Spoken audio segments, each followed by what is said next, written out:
L'amour pour les chiens est peut-être dans vos gènes. Les résultats d'une nouvelle étude indiquent que la constitution génétique d'un individu a une grande influence sur son choix d'adopter ou non un chien. Les gènes semblent expliquer cette disposition innée de certaines personnes à prendre soin d'un animal. Les chiens ont été les premiers animaux domestiques à avoir établi une relation proche avec des êtres humains. Aujourd'hui, ils font partie des animaux de compagnie les plus courants dans notre société. Ils apportent du bonheur et du bien-être à leurs propriétaires.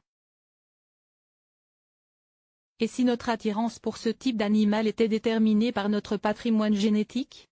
Une équipe de scientifiques suédois et britanniques a étudié le facteur génétique lié au fait de posséder un chien grâce aux données de 35 035 paires de jumeaux. Nous avons été surpris de constater que la constitution génétique d'une personne semble avoir une influence significative sur le fait qu'elle possède ou non un chien.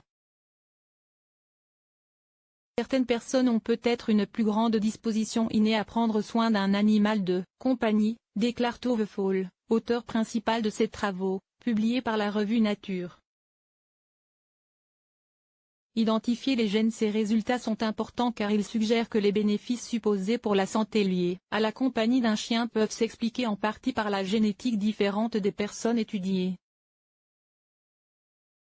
Les recherches sur les jumeaux sont particulièrement pratiques pour démêler les influences de l'environnement et de la génétique sur notre biologie et notre comportement.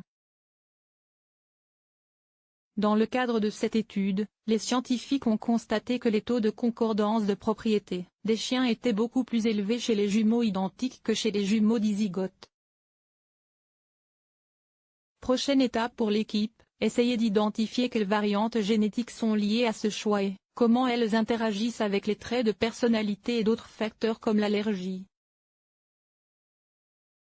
L'étude a des implications majeures pour la compréhension de l'histoire profonde et énigmatique de la domestication des chiens, explique le co-auteur Keith Dobney, de l'Université de Liverpool.